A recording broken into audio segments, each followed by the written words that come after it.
জাতিসংঘের উদ্যোগে আজকে একটা গোল টেবিল বৈঠক আহ্বান করেছিল। এখানে রাজনৈতিক দলের কয়েকজন নেতা ছিলেন, সিলেক্টেড দেখলাম, আর কমিশনের প্রধানরা ছিলেন।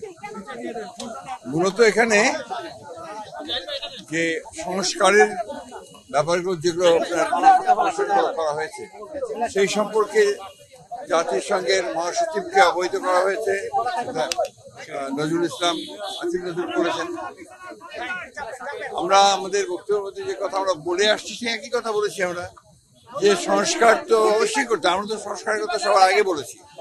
সেই সংস্কারটা অবশ্যই করতে হবে, কিন্তু সেই সংস্কারটা যত দ্রুত করা যায়, আমরা যেটা বলেছি আমরা মূলত যে নির্বাচন কেন্দ্রিক যে বিষয়গুলো আছে সেগুলো করে ফেলা এবং তার দ্রুত ইলেকশন করা এবং একটা পার্লামেন্টের মাধ্যমে বাকি বিষয়গুলোকে আপনার করতে হবে। এটা একটা চলমান প্রক্রিয়া, সেই বিষয়গুলো আমরা বলে এসেছি।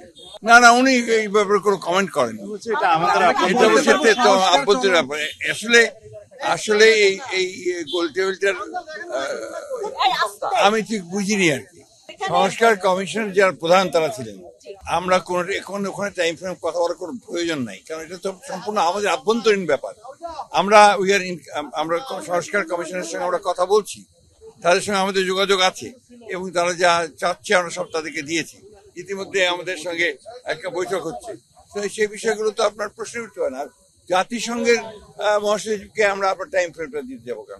জাতিসংঘের তরফ থেকে বলা হয়েছে এটা বাংলাদেশের অভ্যন্তরীণ ব্যাপার, আপনারা বসে রিফর্মস কি নেবেন সেটা ঠিক করেন এবং ইলেকশন যা হবে সেটা বাংলাদেশের মানুষ সেটাই।